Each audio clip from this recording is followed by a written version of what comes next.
우리가 살아가는 이 세상의 삶은 마치 이스라엘 백성들이 애굽을 나와서 광야의 길을 가는 것과 비슷합니다. 광야를 잘 통과해야 젖과 꿀이 흐르는 가나안 땅을 들어가게 됩니다. 근데 광야는 고달픈 곳입니다. 살기 힘든 척박한 환경입니다. 또 불뱀과 전갈이 즐비한 곳이 광야입니다. 그러나 이 광야에서도 하나님을 바라보면 때를 따라 만나가 내렸고 메추라기를 내려주셨고 또 불기둥과 구름기둥이 앞길을 인도해 주실 뿐만 아니라 적들의 공격을 막아줬습니다. 목이 마를 때에 반석을 쳐서 물을 먹게 하셨습니다. 이 하나님의 약속을 믿고 우린 하나님만 바라보고 따라가면 이 광야의 길이 10하루 11일이면 통과할 수 있는 길입니다. 이게 가나안까지 10하루면 들어갈 수 있는 길이에요. 그런데 이스라엘 백성들은 조금만 어려우면 자기 뜻에 안 맞으면 원망을 하고 또 불평을 하고 애굽의 뒤를 돌아보고 또 하나님의 은혜를 망각을 했습니다. 결국은 광야에서 같은 길을 40년 동안을 맴돌았고 갈렙과 여호수아 그리고 광야에서 다시 태어난 2세들만이 이 가나안 땅을 들어가게 됩니다. 이 이스라엘 백성들의 치명적인 잘못의 3가지가 있습니다. 하나는 하나님을 향하여 지도자를 향하여 원망을 했어요. 원망. 또 하나는 뒤돌아보면 안 되는 애굽을 뒤돌아보면서 자꾸 애굽을 돌아봤어요. 그리고 3번째는 감사를 망각했던 겁니다. 그래서 하나님은 출애굽기 23장에 3가지 절기를 주시면서 유월절, 맥추절, 수장절을 반드시 지키라고 하셨어요. 왜 이런 절기를 주셨느냐? 이것은 하나님의 은혜, 이것을 기억하고 잊지 마라. 그리고 감사하며 살라는데 목적이 있는 겁니다. 여러분, 우리도 한 해의 결산을 준비하며 오늘 추수감사절 예배를 드리는 시간, 무엇보다 감사를 회복할 수 있기를 축복합니다. 우리가 똑같은 세상을 살아가면서도 어떤 이들은 아주 부정적이고 원망과 불평이 많은 사람들이 있어요. 그런가 하면 어렵고 힘든 환경임에도 불구하고 늘 긍정적이고 감사하면서 믿음으로 사는 사람이 있습니다. 여러분, 이들의 가운데 누가 행복한 사람이라고 생각됩니까? 긍정적이고 감사하는 사람입니다. 독일에서 몹시 한때 기근이 들었습니다. 어느 부자 할아버지가 아이들에게 빵을 구워서 매일 나누어 줬는데 이 아이들은 매일같이 빵을 받아가면서도 당연하게 생각하며 감사하는 아이들이 없었습니다. 그런데 맨 나중에 가장 작은 빵을 가져가면서도 꼭 할아버지에게 감사하다는 고백을 하고 돌아갑니다. 할아버지는 너무 기특해서 맨 나중에 이 빵을 가져가는 이 아이를 위해서 작은 빵에다가 돈을 넣었습니다. 그날도 이 아이는 맨 나중에 가장 작은 빵을 가져가면서도 감사하다는 인사를 빼놓지 않았습니다. 집에 들어가서 빵을 먹다 보니까 그 안에 돈이 있는 거예요. 그 할아버지에게 가지고 왔더니 할아버지가 하는 말이, 너는 작은 것을 가져가면서도 감사하는 너에게 이 돈을 주려고 일부러 이 돈 안에, 이 빵 안에 돈을 넣어서 구운 거란다. 내가 감사하는 그 시간 내 마음이 굉장히 기뻤다. 여러분, 감사를 고백하는 사람은 자신도 행복해지지만 상대에게도 감동을 주는 거예요. 여러분도 감사하며 살기를 주님의 이름으로 축복을 합니다. 세상에는 감사도 종류가 있습니다. 차원이 다른 거예요. 1차원의 감사가 있습니다. 이것은 어떤 조건이 있어서 드리는 감사입니다. 내게 자녀를 주셨으니 감사합니다. 직장에 승진을 했으니 감사합니다. 좋은 대학에 들어갔으니, 사업이 잘 됐으니 감사합니다. 이렇게 어떤 조건이 있기 때문에 드려지는 감사, 이것을 1차원의 감사라고 그래요. 사업이 잘 됐으니, 뭐가 잘 됐으니, 이런 감사의 조건을 주셨는데도 감사를 깨닫지 못하고 살 때가 사실 많습니다. 우리는 감사의 조건이 없는 게 아니라 감사를 깨닫지 못하고 사는 데에 문제가 있는 거예요. 어떤 집사님이 교통사고가 나가지고 차가 박살이 났습니다. 굉장한 위기에 낭떠러지기 위해서 그냥 굴러떨어질 뻔했대요.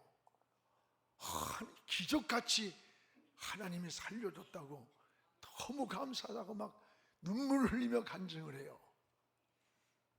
계산했어요. 집사님은 그동안에 사고도 나지 않고 살아온 그것, 그건 더 감사해야 할 것인데 왜 그거는 감사하지 않고 살았습니까?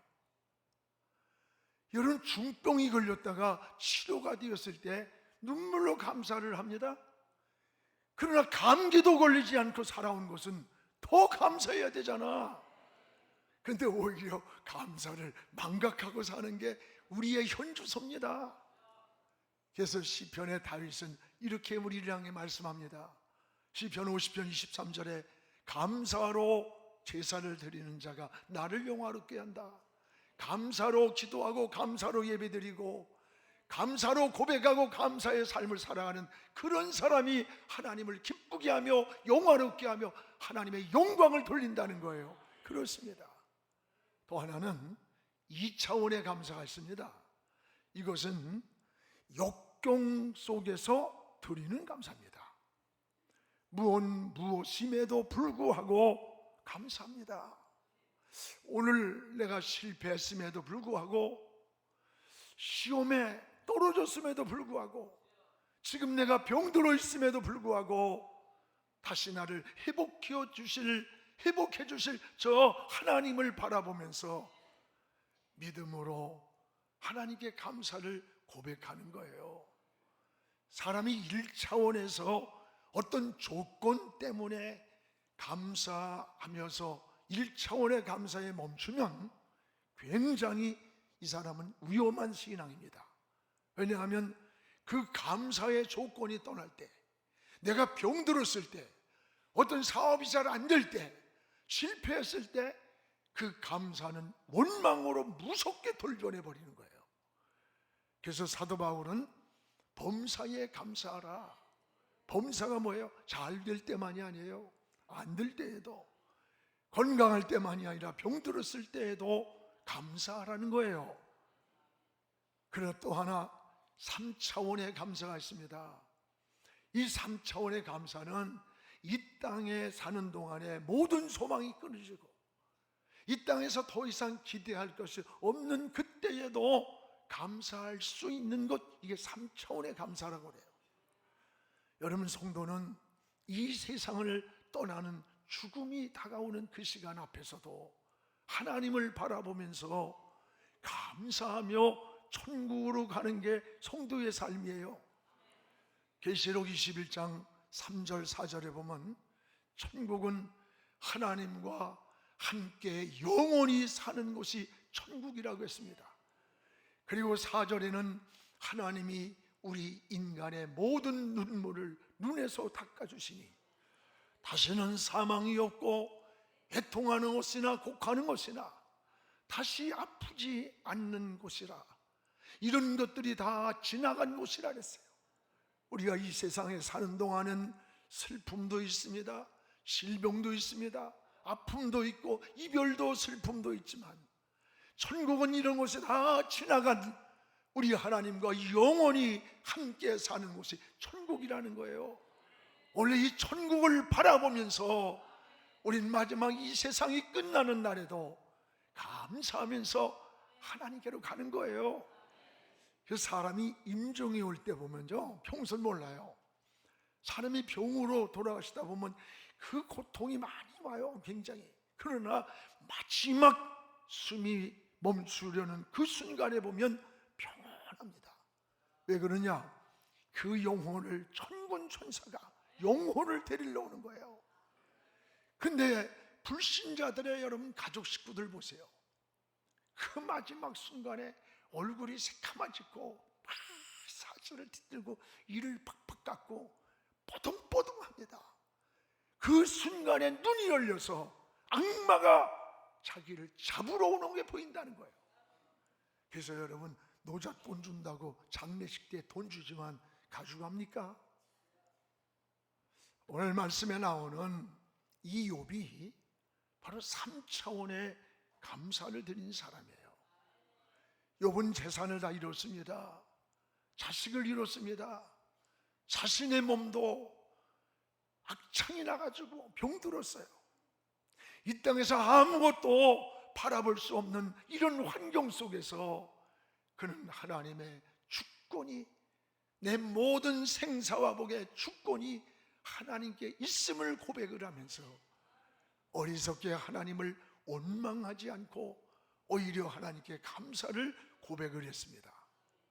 오늘 이 감사절에 저는 이 욥의 신앙을 우리가 거울로 생각해 보고 싶었습니다. 욥은 어떤 사람이었고 또 욥이 당한 고난을 당할 때 어떻게 그 고난 앞에서 반응을 하는가, 그리고 하나님은 이런 욥의 결말을 어떻게 은혜를 주셨고 축복해 주셨는가, 이것을 깨달으면서 우리도 하나님의 한 해 동안 살아온 삶을 은혜를 회복하고 감사를 회복하고 비상할 수 있기를 주님의 이름으로 축복을 합니다.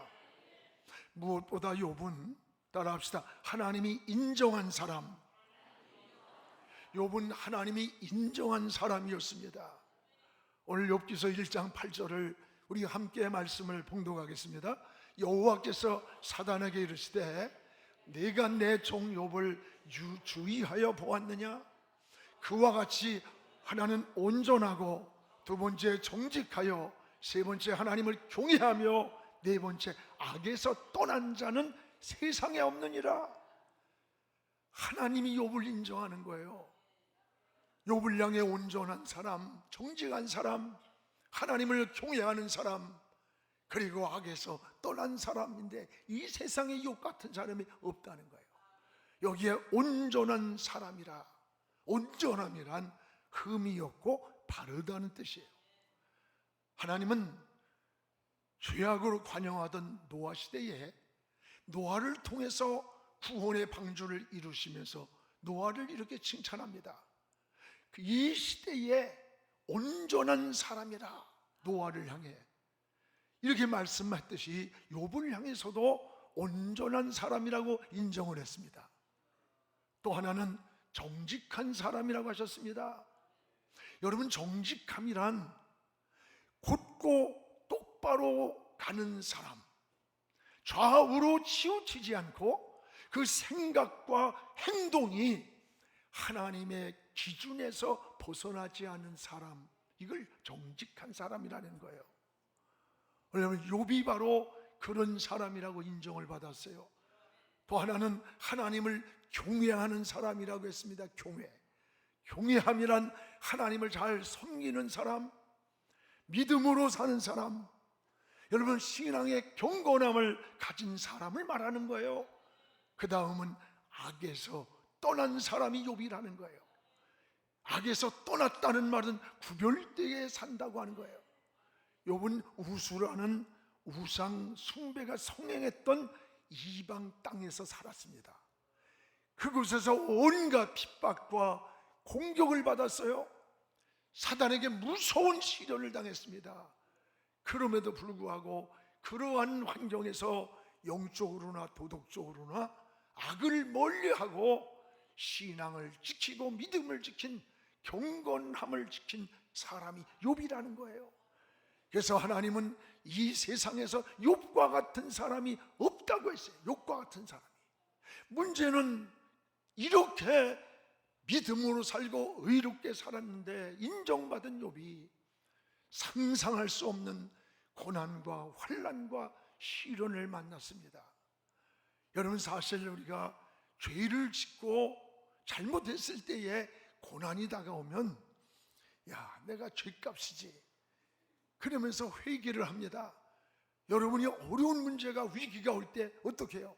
하나님, 잘못한 것은 용서해 주세요, 용서해 주세요 그러면서 자기를 돌아보잖아요. 저도 그래요. 저도 마찬가지예요. 나를 돌아봐요. 사람이 뭔가 죄를 짓고 잘못 살아서 고난이 왔다면 죄값이라고 생각 회개했잖아요. 여러분, 그런데 욥은 그가 죄를 짓고 잘못 살아서 만난 환난이나 고난이 아니라는 거예요. 이럴 때 많은 사람들은 어떻게 반응을 합니까? 이럴 때 사람들은 절망을 해요. 좌절을 합니다. 또 어떻게 해요?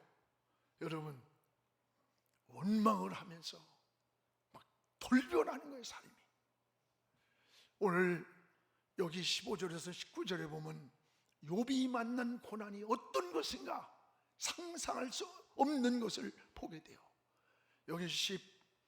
여기에 보면은 5절에 종이 어느 날 달려와서 욥에게 보고를 하는 거예요. 주인이여, 주인이여, 큰일 났습니다. 스바 사람들이 쳐들어와서 소와 약대를 빼앗았고 하인들을 다 죽였습니다. 이 말이 끝나기 전에 또 달려와서 16절에 하늘에서 불이 내려가지고 소유가 다 타버렸습니다. 조금 있더니 17절에 주인이여, 갈대아 사람은 아주 잔인한 족속이에요. 습격을 했는데 재산을 다 약탈해 갔습니다. 조금 있더니 19절에 뭐라 그러냐? 주인이여, 태풍이 어디선가 불어왔습니다. 그리고는 집이 무너지면서 그 집안에 있던 자녀들이 다 죽었습니다. 기가 막힌 비보를 지금 욥이 들은 거예요. 상상이 되지 않는 거예요. 한순간 재물을 다 잃었고 자녀를 다 잃었습니다. 도저히 감당할 수 없는 최대의 아주 비극이 찾아온 거예요. 상상할 수 없는. 그래서 욥기서 오늘 본문 20절에 욥은 이 비보를 듣는 순간에 옷을 막 찢으면서 머리털을 빌었어요. 욥이 얼마나 지금 슬퍼하고 괴로워하고 막 감당할 수 없는 그 고통 속에 있는가를 상상해 볼 수가 있는 거예요. 여러분, 이런 절망적인 환경에 우리가 처해 있다면 여러분은 어떻게 하겠습니까? 어떻게 반응하겠어요? 원망하지 않을 사람이, 절망하며 낙심하지 않을 사람이 어디 있겠어요? 이럴 때 많은 사람들은 절망과 좌절과 원망과 분노로 온 삶이 돌변하는 거예요. 하나님이 살아계시면 어디 이럴 수 있느냐? 하나님이 어디 있느냐? 여러분, 이게 우리의 모습이에요. 욥의 아내도 그랬습니다. 욥의 아내도 욥기서 2장 9절에 보면 욥을 향해 당신이 그렇게 의롭게 살고 온전함을 지켰는데 왜 그럴 수 있어? 하나님이나 욕하고 죽어버려. 병들어 고통하고 신음하고 있는 그 욥을 보고 아내마저도 욥을 버리고 떠나버렸어요. 너무 여자 믿지 마라. 너무 믿지 마. 그냥 믿는 것만큼만 믿어. 오늘 이런 고난 앞에서 욥이 어떻게 반응하는가? 이런 환경에서 내가 이런 환경이라면 나는 어떻게 반응할 것 같은가? 이 욥이 어떻게 반응하는가를 보여줍니다. 오늘 21절에 보면 욥은 따라해 하나님의 주권을 인정을 했어요. 욥이 이 엄청난 비극의 소식을 들으면서 막 옷을 찢으며 몸부림을 치면서 내가 모태에서 알몸으로 왔는데 내가 알몸으로 다시 돌아갑니다. 나에게 그동안 주셨던 분도 하나님이고 다시 내게 모든 것이 돌아간 것도 하나님 손에 있습니다. 즉 생사화복의 주인이 하나님이라는 고백이에요. 내게 주신 분이나 거두신 분이나 하나님이라는 고백이에요. 하나님의 주권을 고백한 거예요. 주권. 그렇습니다. 여러분, 우리는 소유권자가 아닙니다. 관리권자임을 알아야 돼요. 오늘도 하나님의 부르시면 항거할 수 없어요. 여러분, 생명도 소유도 다 반납하고 가야 되는 거예요. 왜? 내 것이라면 내가 100년, 200년을 살지 왜 죽어? 엄밀한 의미의 우리의 생명도 소유도 건강도 하나님이 주신 거예요. 그래서 우리는 성경에는 우리를 총직이라고 그래. 관리인이라는 거야. 우리의 소유자는 하나님이신 거예요. 오늘 욥이 이런 시련과 이런 고난과 역경 속에서 절망적인 환경에서도 원망하지 않았던 그 이유가 내 모든 생사화복의 주인이 하나님임을 믿었기 때문에 하나님의 주권을 믿고 고백하는 거예요.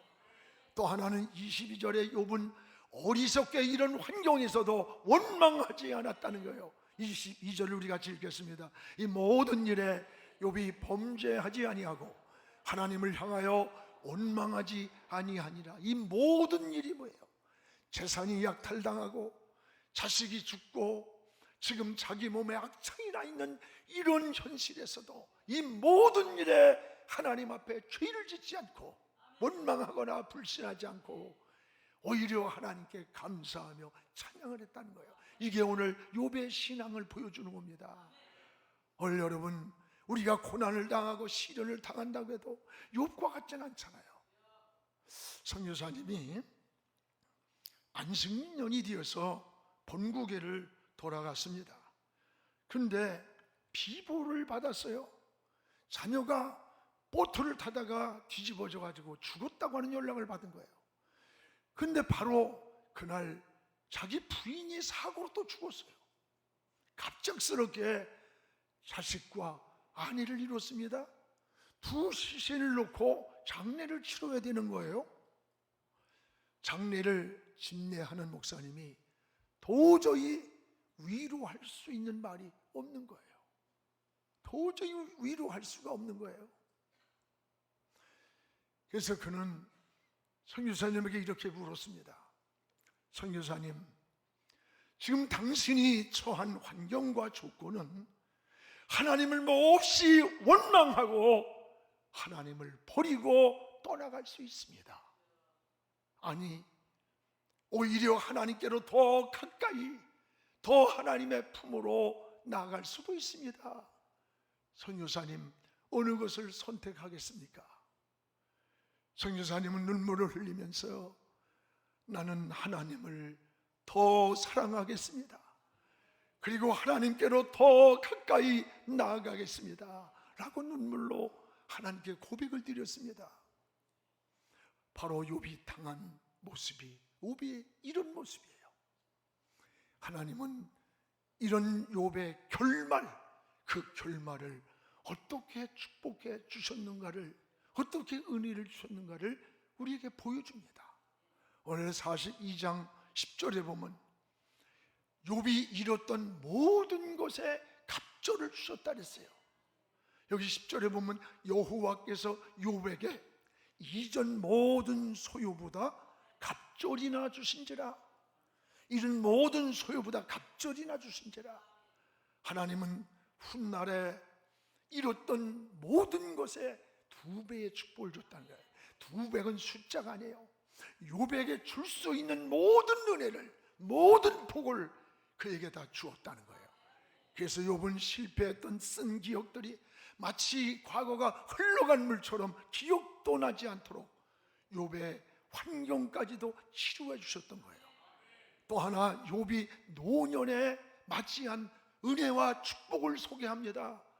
오늘 12절에 나와 있습니다. 여호와께서 욥의 말년에 욥에게 처음보다 더 복을 주시니, 처음보다 더 복을 주시니 그가 양 14,000과 낙타 6,000과 소 1,000개리와 또 암나귀 1,000을 두었다. 여러분, 이게 뭐예요? 물질의 복이에요. 처음 잃은 것보다 더 많은 것을 주었다. 또 하나는 13절에 자녀의 복을 주셨어요. 7명의 아들과 딸 셋을 얻었는데 15절에 보면 욥의 딸처럼 아름다운 여자가 찾을 수 없었다. 이것은 미모에 대한 얘기가 아니에요. 하나님의 축복의 자녀를 주셨다는 거예요. 그리고 아들과 같이 딸들에게도 상속을 줬다는 거예요. 그 당시 유대 사회에는 남자들에게만 상속을 주고 딸에게는 안 줘요. 딸에게까지 줄 수 있는 엄청난 부를 그가 누렸다는 거예요. 그리고 그에게 16절 17절에 장수의 복을 주셨음을 보여줍니다. 16절에 보면은 욥은 140세를 살았어요. 그리고 아들과 손자 4대를 보았다. 4대라는 게 뭐예요? 그 신앙을 지키고 믿음을 지키면서 장수하면서 신앙을 계승해가는 복을 후대까지 누렸다는 거예요. 그뿐입니까? 여러분, 욥이 장수를 누린 것뿐만 아니라 그는 140년이란 이거는 여러분 오랜 시간, 이건 풍성한 축복, 이 모든 것을 함축해서 우리에게 알려주는 거예요. 그렇습니다. 욥은 훗날에 이렇게 간증을 합니다. 욥기서 42장 5절에 보면 내가 주께 대하여 귀로 듣기만 하였사오나 이제는 요 눈으로 주님을 배웁나이다. 귀에서 눈까지의 시간은 10cm밖에 안 되지만 그 10cm밖에 귀에서 눈이 오기까지 수많은 고난과 시련과 환난을 통해서 욥은 귀로만 듣고 하나님을 믿던 신앙이 내가 눈으로 하나님을 체험했습니다. 눈으로 하나님을 보았습니다. 오늘 여러분의 신앙이 귀로만 신앙생활하던 신앙이 눈으로 하나님을 바라볼 수 있는 영적인 삶이 되고 은혜의 삶이 되고 하나님과 동행하고 체험하는 삶이 되기를 축복합니다.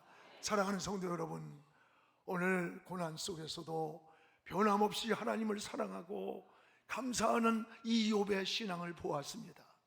사람이 한 생애를 살아가다 보면 늘 좋은 일, 잘 되는 일만 있는 거 결코 아닙니다. 우리는 감사의 조건에서만 감사하는 것이 아닙니다. 우리가 역경이 올 때에도 감사할 수 있는 것, 이걸 성숙한 신앙이라고 말합니다. 우리 감사의 조건에서만 감사하는 것이 아니라 역경에서도 감사할 수 있는 성숙한 신앙이 되어야 합니다. 여러분, 욥처럼 땅의 소망이 우리에게 보이지 않는 그때에도 소유권자가 하나님임을 고백할 때에 감사할 수 있음을 깨닫게 되는 겁니다. 우리 사랑하는 여러분, 우리가 추수감사절을 보내면서 여러분이 감사를 회복하십시오. 감사를 고백하십시오. 아니, 이 세상의 마지막 떠나는 날에도 저 천국을 바라보면서 감사를 고백하며 아버지 품으로 나가는 그런 신앙 되기를 주의 이름으로 축원합니다. 기도하겠습니다. 고마우신 하나님, 고맙습니다. 오늘 욥이 만난 고난 속에서 하나님께 드려지는 감사를 깨달았습니다. 우리가 여러 조건이 있어서 드리는 감사도 있습니다. 또한 고난과 시련에서도 드리는 감사도 있습니다. 아니, 이 세상의 마지막 떠나는 날에도 저 천국을 바라보며 하나님 나라를 바라보면서 감사하면서 주의 나라를 갈 수 있는 믿음의 성숙한 저희들 되기 원합니다. 3차원의 기도를 드리고 3차원의 감사를 드리고 3차원의 영적인 삶으로 우리의 삶이 살기를 원합니다. 주님 반드시 다시 오십니다. 그날까지 믿음을 지키고 신앙을 지키고 감사하면서 승리하며 살아가는 하나님의 사람들로 소개하여 주시옵소서. 예수님의 이름으로 기도하옵나이다. 아멘.